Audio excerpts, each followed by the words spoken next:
Hey guys, Redneck Mini 14 here, and today we're going to talk about the value of used guns. And this video comes from the fact that I and several other YouTubers have been making videos recently on like the top 5 guns for new gun owners to get, especially when it comes to a pandemic or some other sort of crisis or prepper scenario, kind of like what we're in now. And a lot of those videos have to do with buying budget guns, but I've noticed that most of those people making videos, maybe with the exception of a few, myself included, they just kind of ignore the whole used gun aspect. For whatever reason, the only way you can get a gun is if you buy it brand new. And, yeah, you can go out and get some nice budget firearms brand new, but there are also tons and tons of exceptional deals when buying guns on the used market. It's like people forgot that Gunbroker exists, and pawn shops and brick and mortar gun stores that take trades and buy used guns off of people and resell them, or consignment guns that people sell in gun shops. Individuals sell through the gun shop. So we're just going to talk about that because in my videos, I do mention, especially when it comes to handguns, that you can find exceptional deals on used firearms, and that's what all of these guns here that I bought are used.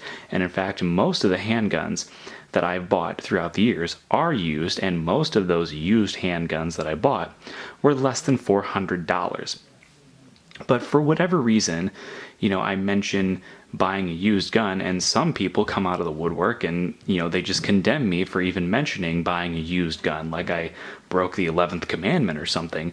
But in my opinion, you get a very exceptional deal buying a used gun, and yes, there is some risk when buying used over new.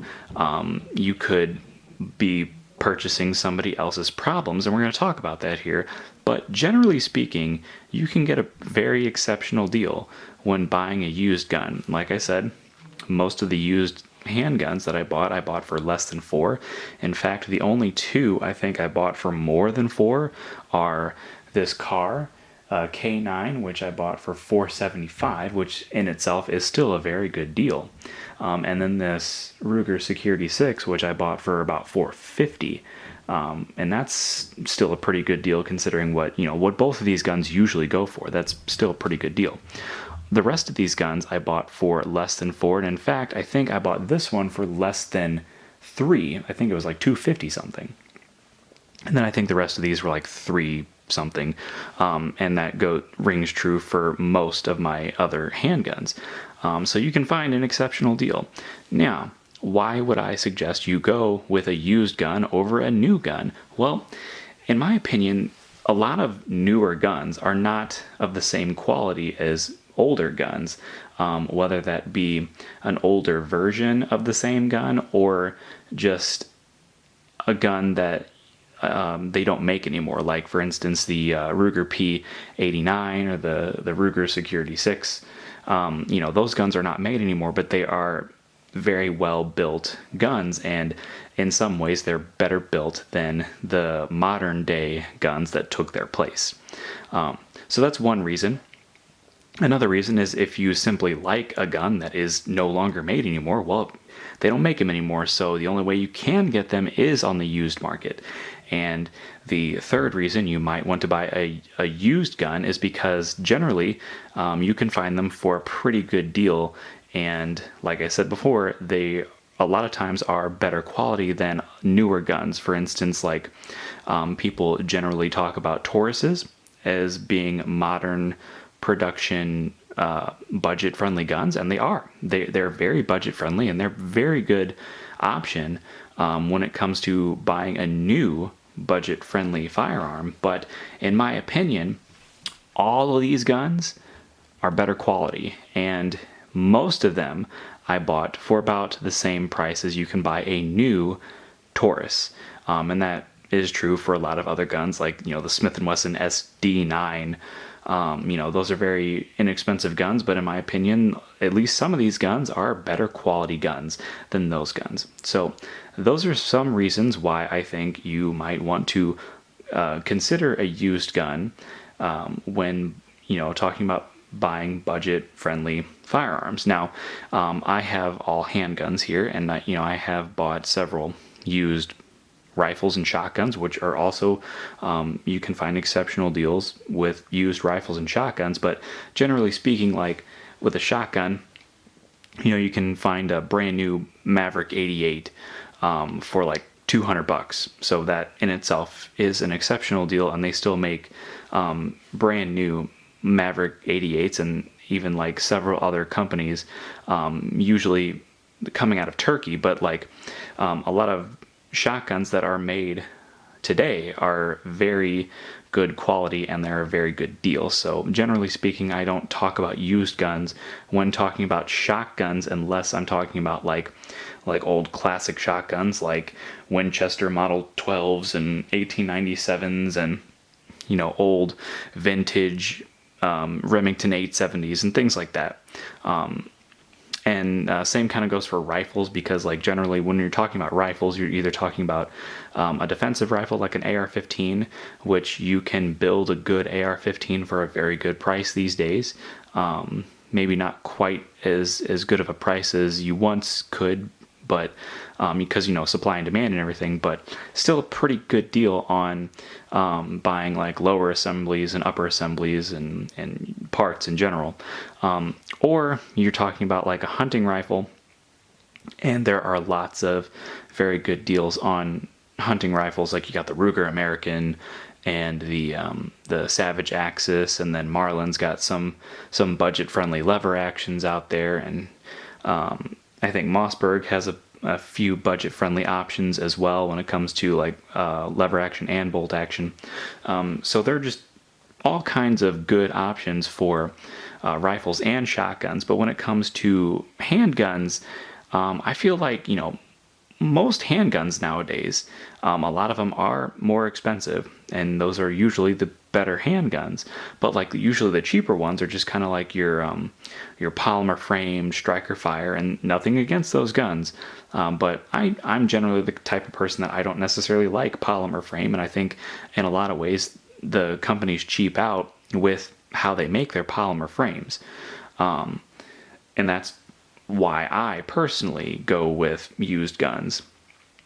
So let's just kind of like briefly go over what we have here, and we'll kind of talk about things that you may or may not want to consider when buying a used gun. So up here we have Glock 22 40 cal. I got that for like $350 or something. We have a Karine high power. That's just an Israeli high power clone.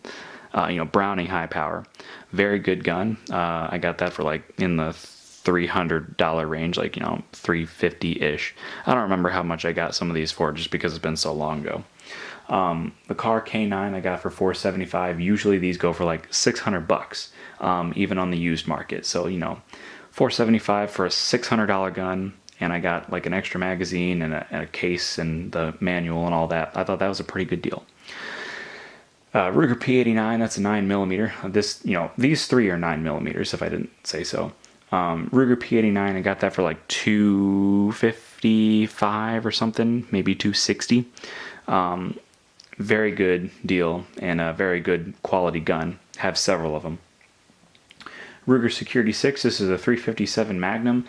Got this one for $449 recently, and it has one little problem. We'll talk about that in just a minute. But pretty good deal on that. And then I got this Smith & Wesson Model 10. That's a 38 Special, and I got that for like, I don't know, $330, something like that. And a little bit of problem with that too.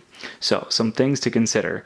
One, when it comes to like say Glocks and Smith & Wessons and other pistols that the military or law enforcement have used, you can generally get a very good deal on police trade-ins or military trade-ins, and they're generally very good guns. I'm not really sure if this was a police trade-in or whatever, but very good quality Glock. This is a second gen, and for the price I paid, I think it was a pretty good deal.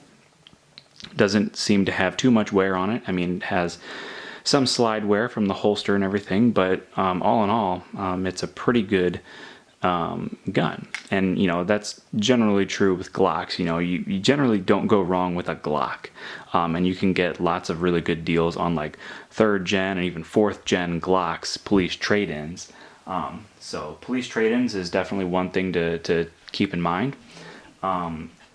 Clones like this high power, I guess the Israeli military used these at one point in time, but some guns have clones of the original model. So like the 1911, the CZ75. Generally speaking, you can buy clones, whether they're new or used, and you can get a pretty good deal, as opposed to like buying a Browning, which they don't make the Browning high power anymore. But like if you had bought a new Browning high power back when they were still being made, you're talking about like $800, $900 versus less than $400. Of course, that's used, but still, a used Browning was still like $600. Of course, there's the Kahr K9.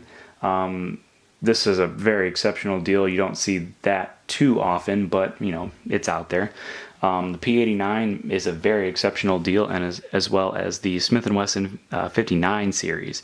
Those old, people call them big and clunky, and they're not up to today's standards when it comes to size and weight. But because of that, they're not as desirable, and so people don't generally look at them, and generally because of that reason, they are they go for a lower price. Now the Smith & Wessons generally go for a little bit more than the Rugers, and there are specific models of the Ruger that catch a higher price, but like the P89, the P95, I think the P85, all those guns, generally they catch a much lower price than some other used guns. Okay, now let's talk about revolvers, because there's a few things you want to look at when you're buying a revolver, and you probably shouldn't buy a revolver sight unseen. And like I said before, some people don't want to buy used guns because they don't want to inherit somebody else's problems. That is somewhat true with this revolver. It's definitely true for this revolver. So sometimes when you're buying a used gun, and whether it's a pistol or a revolver or even like a rifle or a shotgun, sometimes you'll find some minor issues. Like with this one, sometimes you'll get a gun where the sight is a little loose, like somebody may have dropped it at some point in time. So I'm going to take this to a gunsmith and see if he can do something to make this a little more snug, whether that's putting some epoxy or Loctite or something in there just to kind of keep it in place.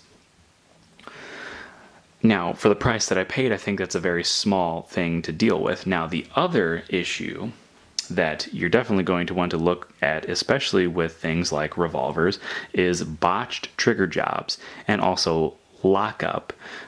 So you want to make sure that the gun has good lockup, and you don't want there to be any when you pull the trigger back, or when you pull the hammer back, or when you do a double action, when the action stops, you don't want it to not be locked into place. Some revolvers are out of time, and they when you pull it back for single action, sometimes it doesn't lock into place, and the cylinder is freely, you can freely move it. This one does not have that problem, but this one does have the problem of a botched trigger job, basically a homemade or home done trigger job, and that they lightened it so much that if you barely touch the trigger when trying to do single action, it jumps forward. And because of that, it will not fire because it has this rebounding hammer, and the firing pin does not go all the way into the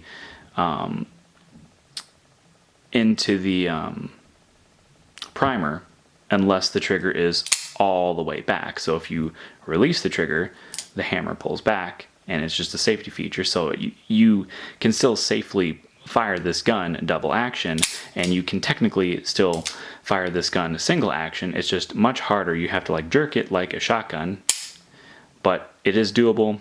That's another thing I'm going to have a gunsmith look at But things like that are things you should look at when buying handguns, especially revolvers, because sometimes people will do their own home trigger job and they'll screw it up and they'll sell it on the used market.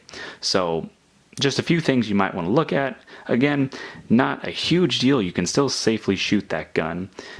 Because of the rebounding hammer, it just makes it a lot more difficult to shoot single action.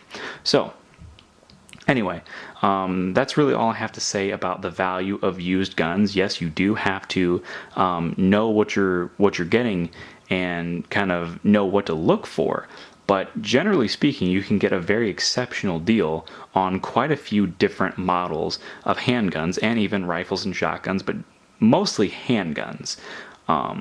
So that's why I generally, when talking about buying a handgun on a budget, I will talk about buying a used gun versus a new gun. There are still lots of new guns that are very good for budget-minded people. I talked about Taurus, Ruger has a few, Smith & Wesson has a few, and there are several other gun companies as well, but I typically stick with used, and that's just the way I do things. So, subscribe to my channel, like me on Facebook. I'm Redneck Mini 14, and until next time, be safe.